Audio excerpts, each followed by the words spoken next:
This is a reading of my text from my computer, and I will do my best to get as much as I can in.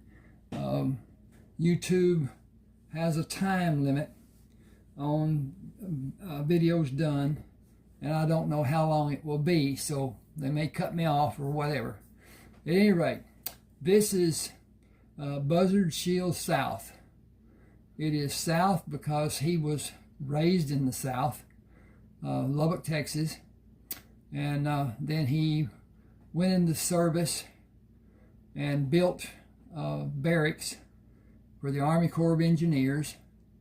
Then he was assigned to the 4-state area: Utah, Colorado, New Mexico, and Arizona, in doing surveys of the different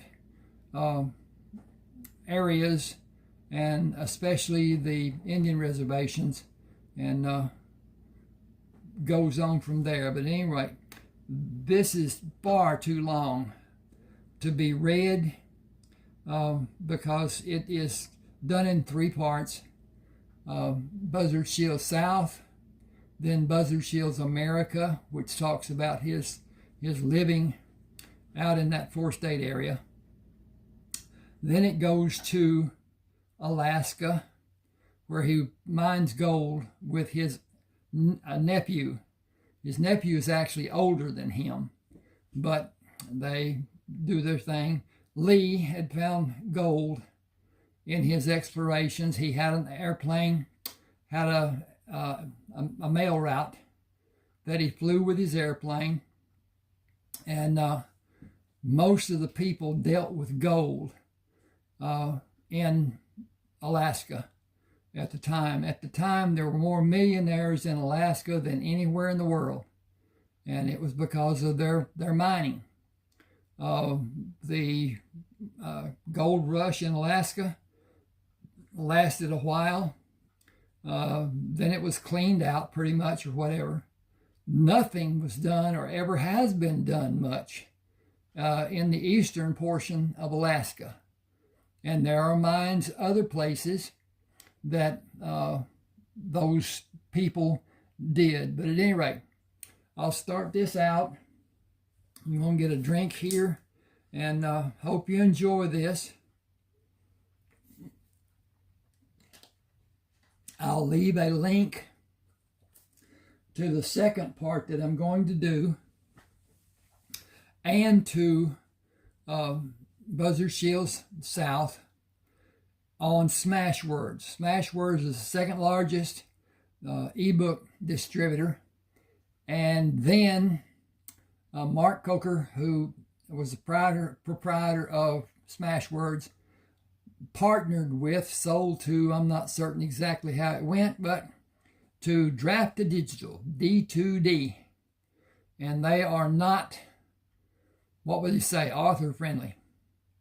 Smashwords still is. You can still buy on Smashwords. It does not have the amenities it had before, but we can work through those. At any rate, I'll leave a link to the next portion that I will do, next video that I will do, and then the link for you to look at Buzzard Shields South, America, and North. It constitutes somewhere around 970 pages, which is a lot. But at any rate, I have 30 ebooks, or portions of ebooks, published on Smashwords. I have one book that I haven't finished, and I will probably not publish it. Have to go on Draft to Digital to do that, and I'm not going to continue with them. Amazon treats us shabbily. That's all I'll say about that. Okay, we're going to start off here. This is chapter 1, and I wrote it for it may not be somewhat clear to you to begin with, but then it goes through. And so here we go. Shields, you're a punk. I told you to have my money when you come down this alley. Give it to me. Morty stopped, facing Charles. I don't have any money. I'll whip your ass. You'll have it tomorrow. I'll whoop your ass again. He threw a roundhouse right, which caught Morty on the left side of his head. Morty bent forward when Charles kicked him between his legs. Throwing his left hand up to cover his ringing ear and protecting his crotch with his right hand, his knees bent. Unable to stand, he slowly sagged to the ground. Charles hit him on his left hand, which partially covered his ear. Bare knuckles pummeled the flesh and bone of his left temple. Morty fell face down in the dirt of the alley, unconscious. Tandy Graves found Morty attempting to move his legs under him while he fought to push his body up and stand. He saw blood on Morty's left hand. Turning Morty on his back, he saw blood coming from Morty's left ear. Continually blinking, Morty tried to focus on Tandy's face. I'm going to kill Charles Greer. Tandy pulled up on Morty's right arm as Morty slowly sat up. You better have help. He's 6 years older than you, and he's a lot bigger than you. I'll have help when I come back. Sorry, I'll back up and do this. I'll have help when I come home tomorrow. I'm going to beat his ass to a bloody pulp. Tandy helped steady him. You're no match for Charles. Even if you could do something, Charles, you'd have SB next. You need Frank Smith to whip Charles and keep SB off of you. Frank won't help me. He hates SB so much, all you need to do is tell him where SB is and that he's bothering you. SB has always been good to me. Lois told him I was her boyfriend. It didn't do you any good with Charles. It won't help. It won't be any help with him tomorrow and the next day either. He will never quit. Charles is just mean. He's a bully. I'll cool his heels tomorrow, and I'll never go empty-handed again in this part of Lubbock. I'm going to the end of the alley and wash the blood off the park. I'm going to the end of the alley and wash the blood off in the park before I go home. Can you help me? Can you stand and can you see? You keep blinking. Is your eye hurt too? I'm getting to where I can see better. He about knocked me so silly I wonder if I was out. He's a coward and a bully. I'll fix his wagon if he's waiting on me tomorrow. I'll be ready for him and he will not know what happened to him. He bent over when he walked by the fence behind his house to avoid being seen by his mother. At the end of the alley, he looked both ways to cross the street and went into the park. He looked up at the slide to be certain someone was not coming down before he moved in front of it and went to the drinking fountain. Holding the edge of the fountain for stability, he stepped on the foot lever and put his face into the stream of water and drank 4 gulps. The swimming feeling in his head slowly subsided. Kenneth Greer came from the clubhouse and slowly walked toward him. Did you have a fight? Charles hit me. He doesn't like you. Hell, he doesn't like me. Louie told him if he beat me up again, she would tell Mama. Mama would beat his ass, and he knows it.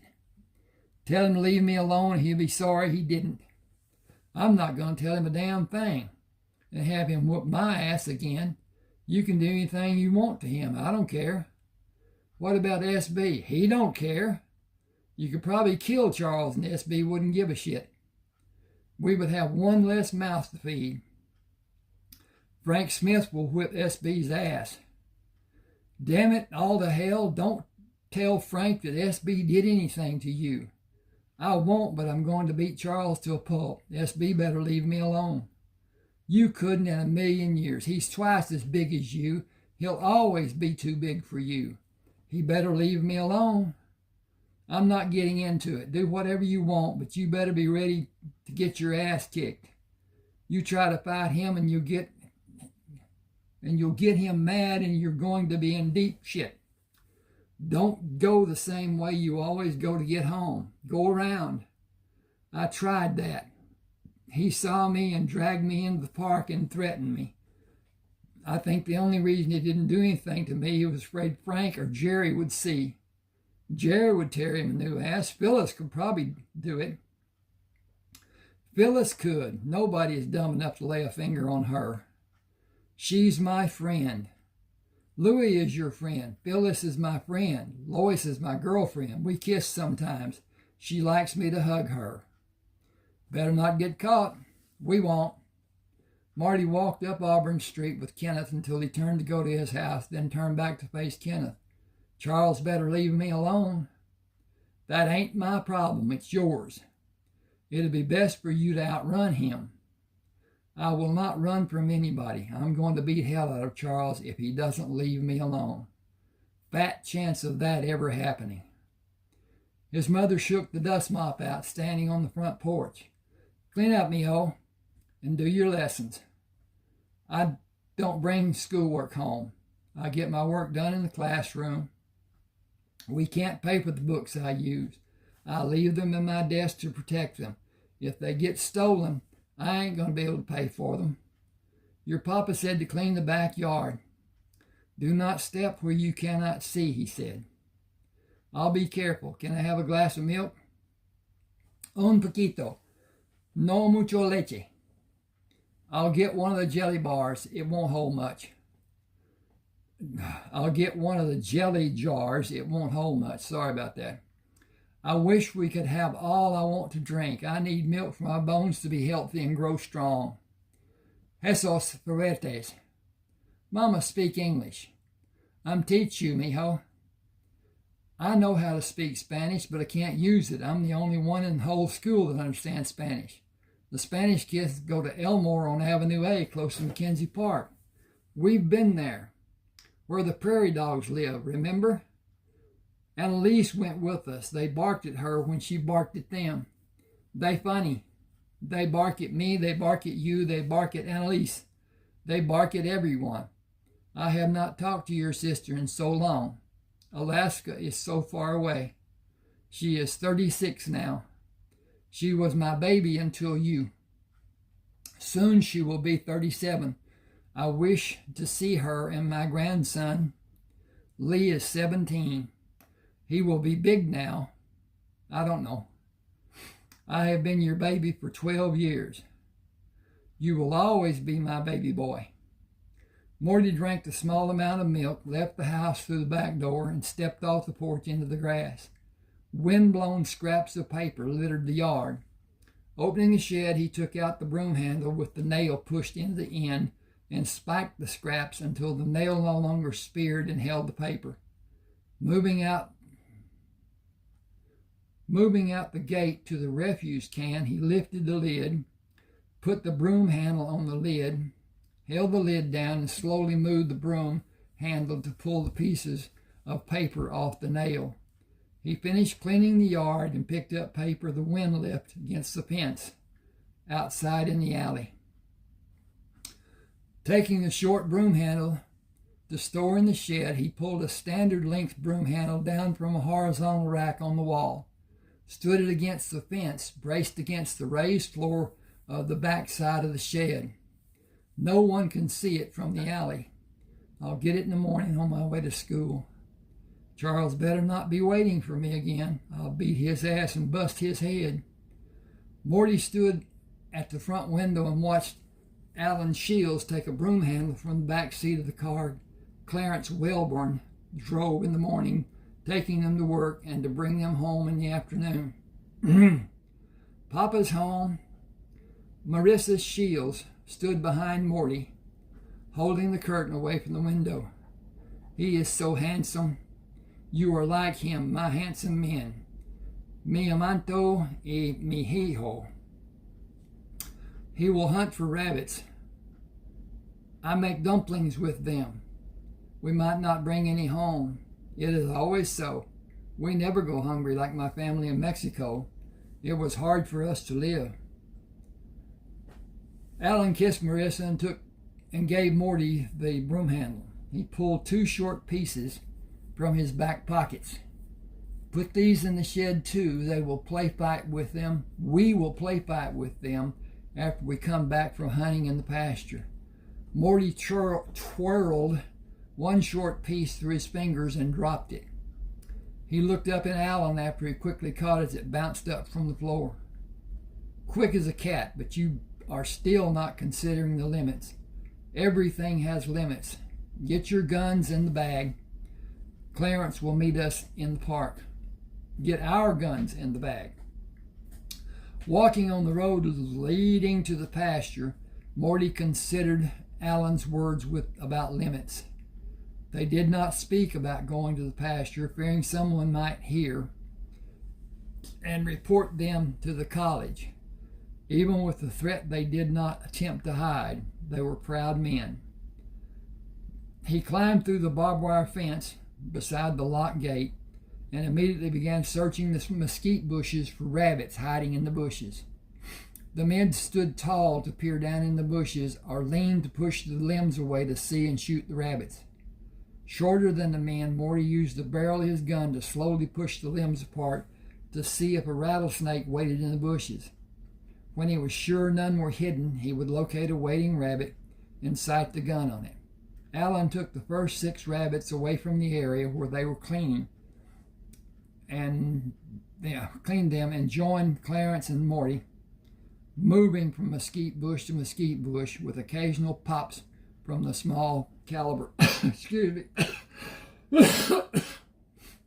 small caliber rifles. Clarence put 9 rabbits in his bag when Alan gave them to him. I saw a lot of small rabbits. We will be able to hunt through good weather and have plenty of food for our families.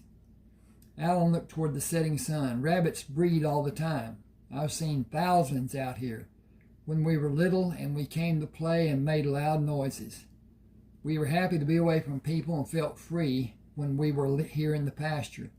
We never see all of it now because we don't go that far. When we were kids, we roamed all over it. We had to be careful and continually watch for the bull. The cows and calves aren't as mean as the bull. We didn't have guns to frighten them away like we do now.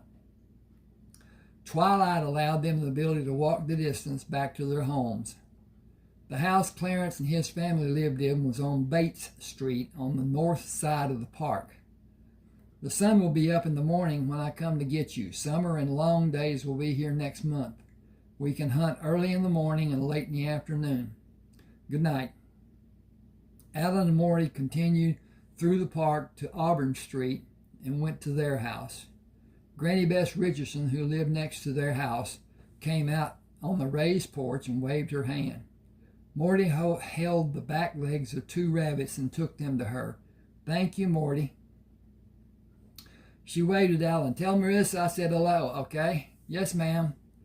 He moved down the steps and hurried to join Alan, carrying the gun with the muzzle pointed down. We will give the rabbits to Mama and go out back.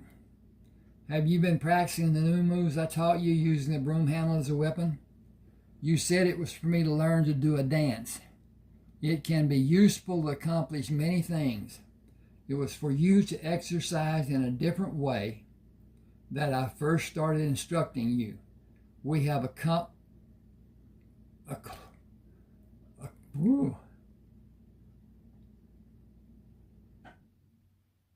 Oh, sorry.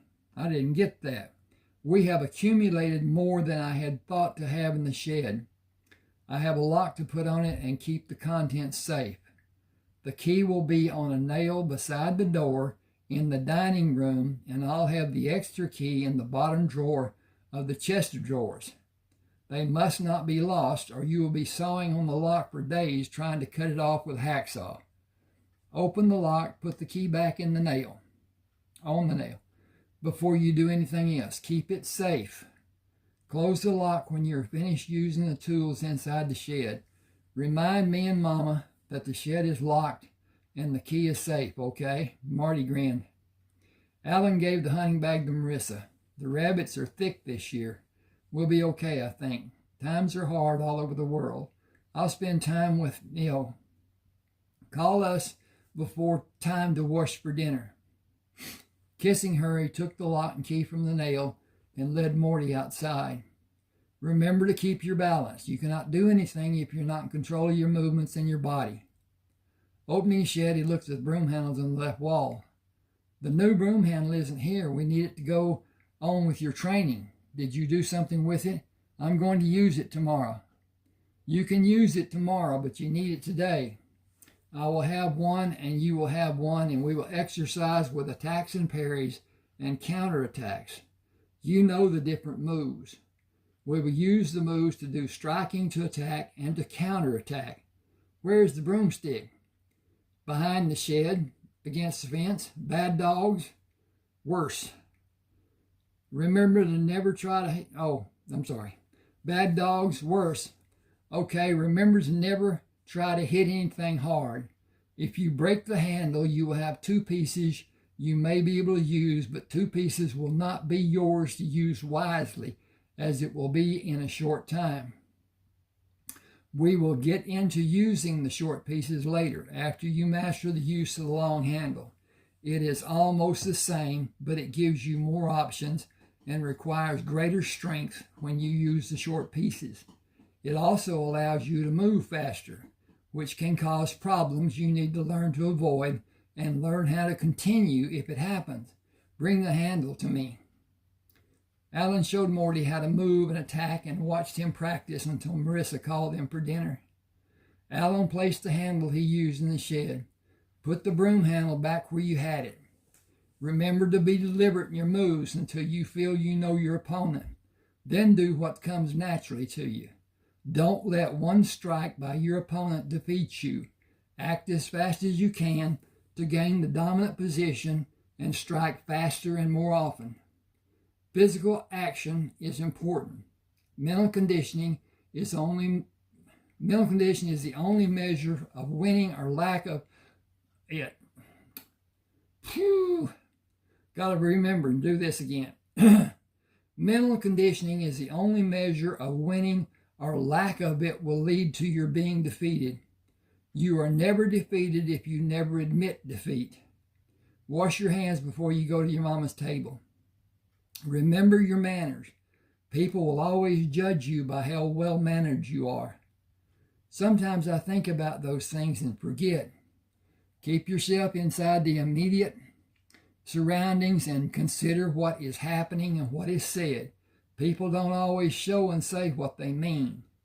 You need to be in the moment, or you may be trapped and embarrassed, or even worse. Live in the moment and let whatever may happen later wait. Always be prepared as best you can and know what is happening outside the immediate area for your safety, but never take your attention away from the immediate area for a long period of time. Time is precious. Use it wisely. Alan had breakfast and went to the front door when Clarence honked. He kissed Marissa and whispered, "Hijo has something special he will do today.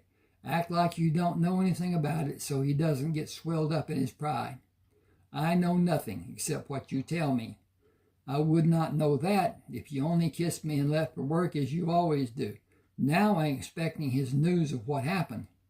"He may not tell us anything. I want you to be attentive when he comes home from school for any indication he may give you." Morty washed at the sink, dried his face and upper body, and put on the only shirt he had to eat the breakfast Marissa had on the table. He thanked her and went out the back door to retrieve the broom handle.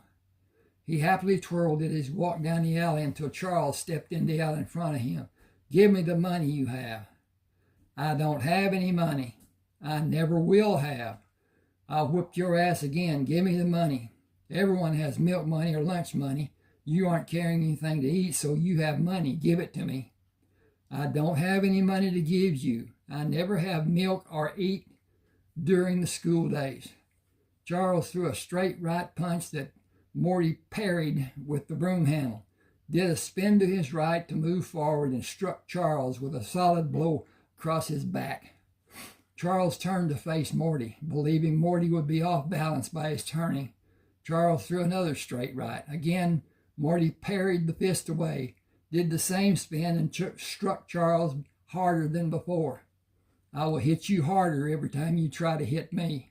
You've been lucky. I'm going to whip your ass. I always have. I don't care how bad I hurt you. He started to lunge at Morty and felt the end of the broom handle plunge into his chest.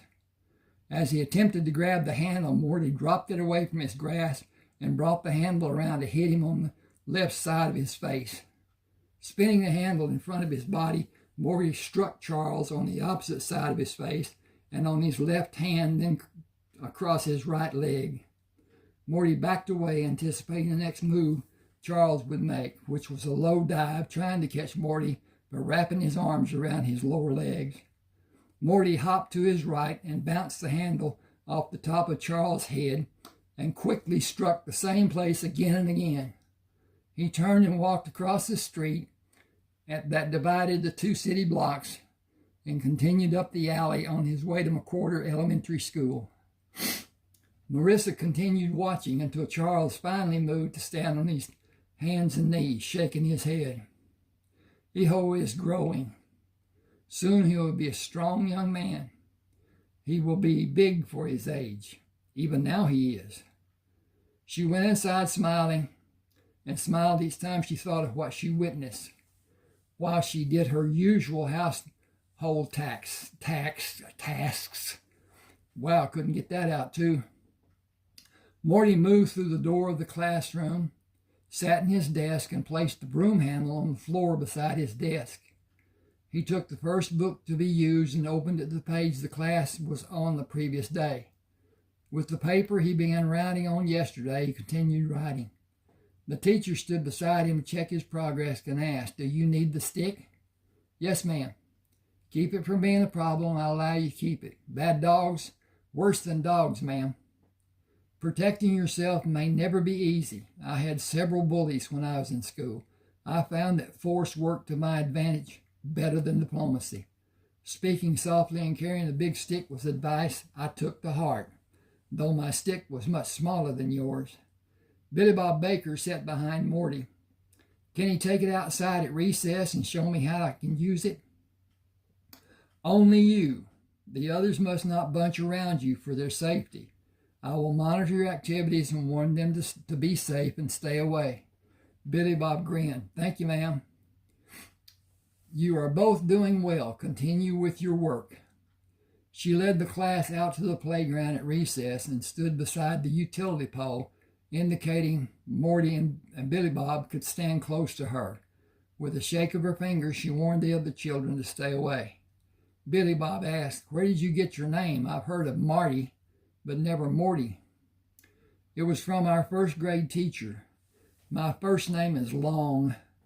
I was trying to spell it and only got Mort written when she had us pass her papers to the front.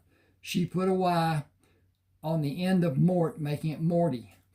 I liked it better than my name, and it was easier and faster to sign on my paper, and I've used it since then. The exercise with the broomstick is like the cheerleaders use with a baton. Sort of. It lets you move and dance and strike to build your stamina, help with you seeing the handle and moving it as you need to. Papa calls it hand-eye coordination. He learned from his papa. It is good to know how and build with it. It helps your reaction and timing." After school, Morty was approaching the street where Charles met him earlier. Morty cautiously moved to the left side of the alley. Charles came from the street on the opposite side of the alley. "Trying to hide from me?" "Just to gain an advantage. I saw your shadow through the fence. Leave me alone. I'm going to cut you to pieces." Morty looked down at the right hand, which Charles held low. Sunshine gleamed from the knife blade. Morty set himself for the rush he felt Charles would employ. As he bent to rush, Morty stepped forward and thrust the handle below Charles' throat, spun around and cracked Charles on his left temple, then brought the handle up and under Charles' right wrist, breaking the end of the handle and sending the knife flying through the fence. He reversed the handle, had his grip near the splintered end, and struck Charles over his left eye, then moved into the street and waited for Charles to attack. As he anticipated, Charles crouched and charged, attempting to grab Morty's legs. Morty spun away and hit Charles across the back of his head, breaking the rounded end of the handle. He held the handle up and examined the broken ends. Papa will not be happy I broke the handle on both ends. He told me not to strike with force. Charles, if you want to continue, you don't have a knife anymore. The handle will do more damage if I use the splintered ends. I will do as you ask. You will never bother me again. I will break another handle on your head. I have a good supply of handles. Charles did not answer because Charles did not hear Morty talking to him. Charles was unconscious from the last blow Morty struck. Morty slowly backed away from Charles, moved down the alley to stand the broken broom handle against the floor of the shed, leaning against the fence. SB came around the corner of the street as Morty crashed the last strike of the handle on Charles' head.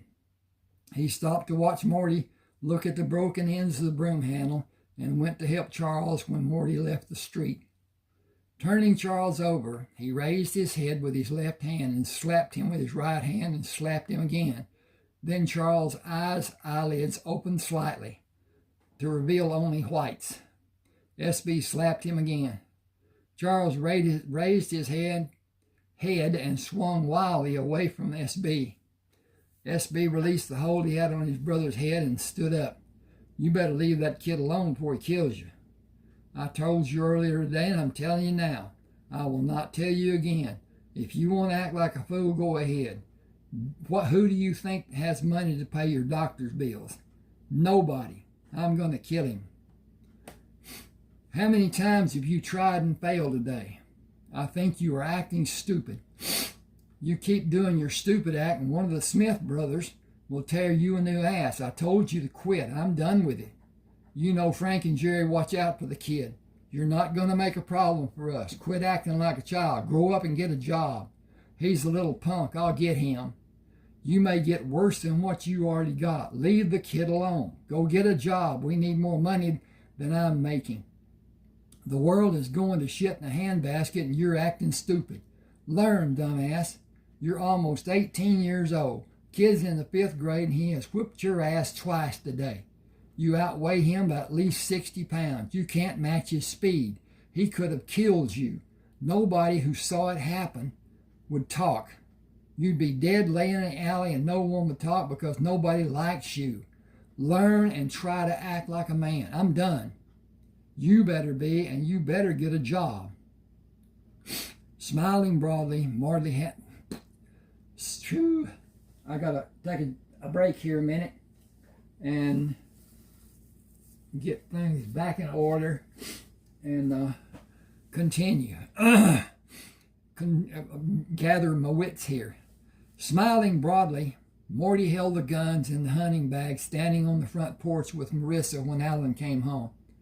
He walked around the car and spoke to Clarence, then waved for Morty to come to him and threw Marissa a kiss. Taking the gun from Morty, he asked, "Did your school day go as planned?" "It was a normal day. I broke the broom handle." "Did you have a good reason when you broke it?" "I did, but I broke it on both ends." "Will you need to break another one?" "I hope not. I did not break it this morning when I first used it. I broke it this afternoon on the way home." "Did you bring it home?" "Yes, sir." "We will saw it to make 2 pieces to use in your exercises." "Yes, sir." "Did it break in the middle?" "No, sir, only the very ends." "I thought it might not break because I only used the ends." "You must have struck something that was very hard using the force of a strong blow." "Yes, sir, I did, twice. I didn't intend to, but I was angry." "It will not be the same as last time. Learn from it happening. Try to control your anger. Anger leads to irrational thoughts and actions. Try to control your anger to channel your emotions to benefit your needs. Adrenaline gives you more strength. Use it to your advantage. Learn the words to help you understand, and the actions will come to you later. We will meet Clarence in Hunt and Tech pasture. After dinner, Alan led Morty to the shed and took the saw to cut the broom handle into 16-inch pieces. We will begin by playing a game. I will hold the short pieces and you will strike them once with short pieces you hold in each of your hands. I will move and you will strike on and on until it becomes an exercise of striking quickly without anticipating a move to be made against you or that you believe you need to make. More hand-to-eye contact, that and even more. Morty quickly became adept at following the pieces Alan moved, without following them with direct eye contact. Alan stopped moving the pieces. That will do for this practice session. Come sit on the porch with me. He sat on the floor of the porch with his feet on the concrete step. You know I am a believer. Yes, sir.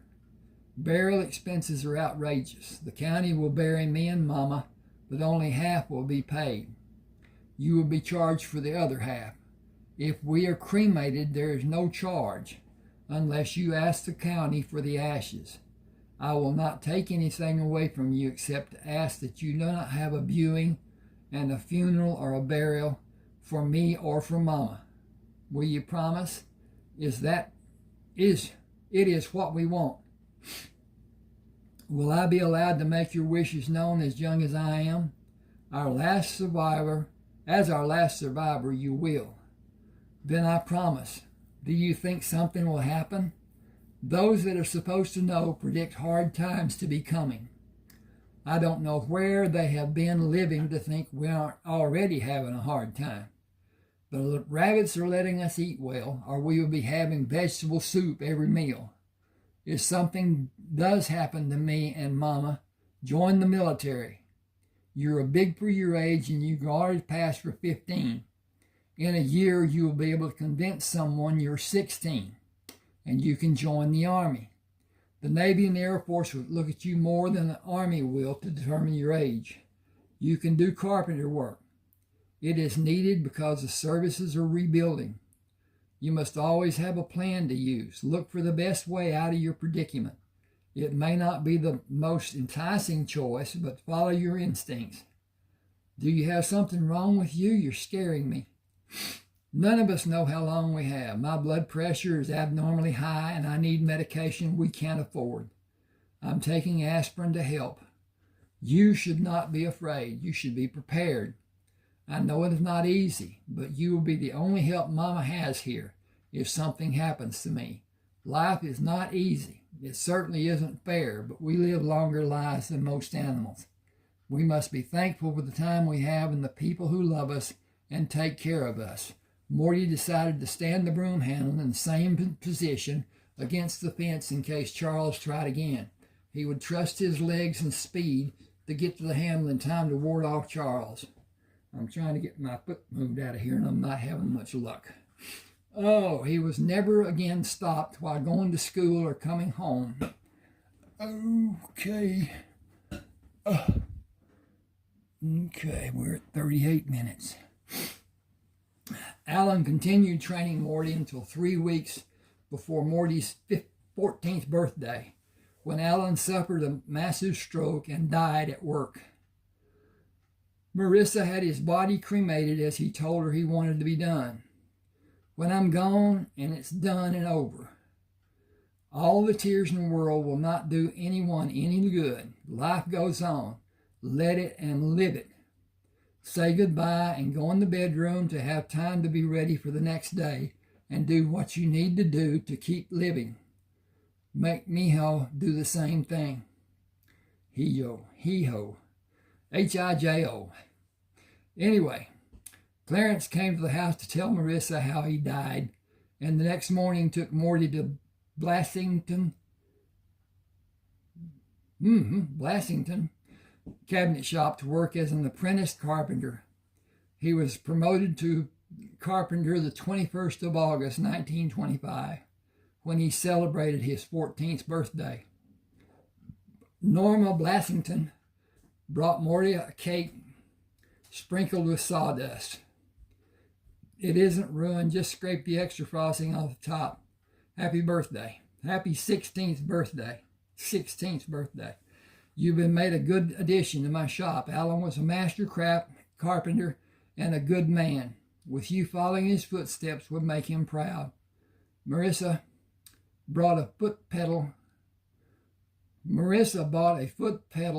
activated washing machine to do washing for working women. I'm going to stop here and talk about this washing machine.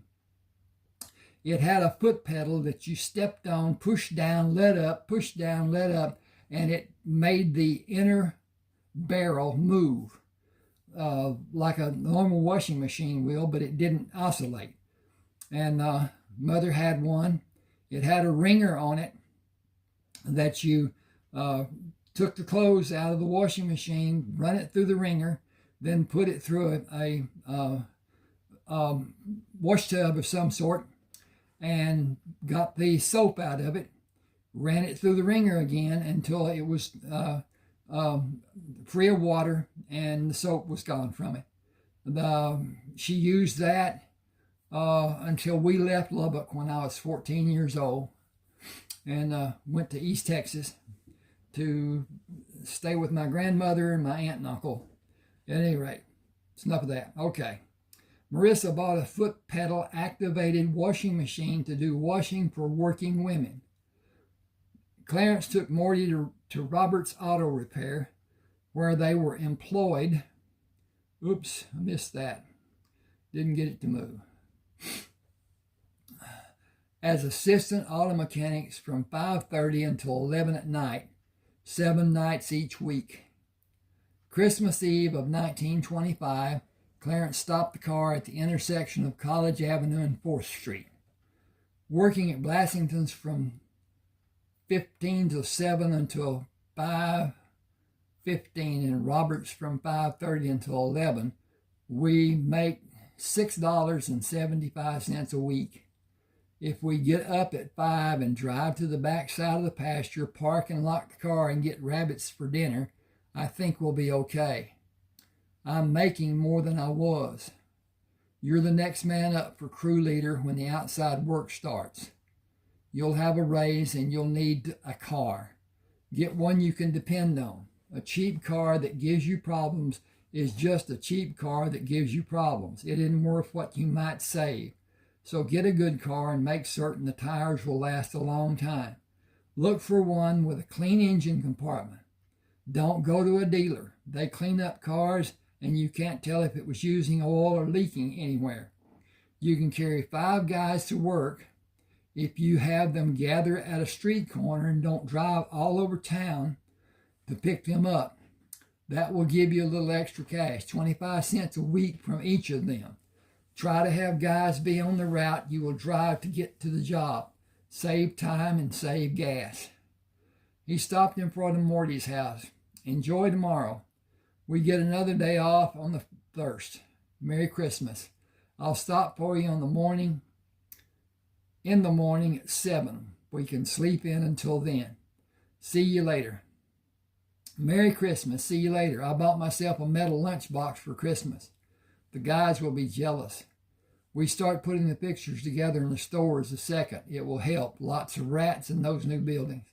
A paper bag will be a good target for them. My metal box will keep the bread and rabbit quarters safe. Marissa met him at the door. Merry Christmas, Hill. I make a cake for you Christmas. It will be better if we have a tree.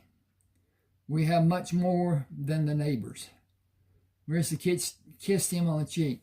We have savings that is drawing interest. None of the neighbors have that. Granny Bess's lights are off. Did she go to Muleshoe? Tanya came to get her this morning. She said, Merry Christmas to you. I'm going to start making the rooms upstairs in the back addition tomorrow after we get back from hunting. I'll finish the bathroom next week when the hardware store has the plumbing parts I need. That will give us 8 sleeping rooms. $5.60 a week from one of the college girls will help. They eating breakfast and dinner will help more, and I'll wash the clothes for them and get money for cooking and washing. A house behind would be nice to have for more girls. Boys will not keep the rooms clean. I clean the bathroom for them. I kick their butt out if they're puerco. Mama, girls are not called pigs. They are called slobs.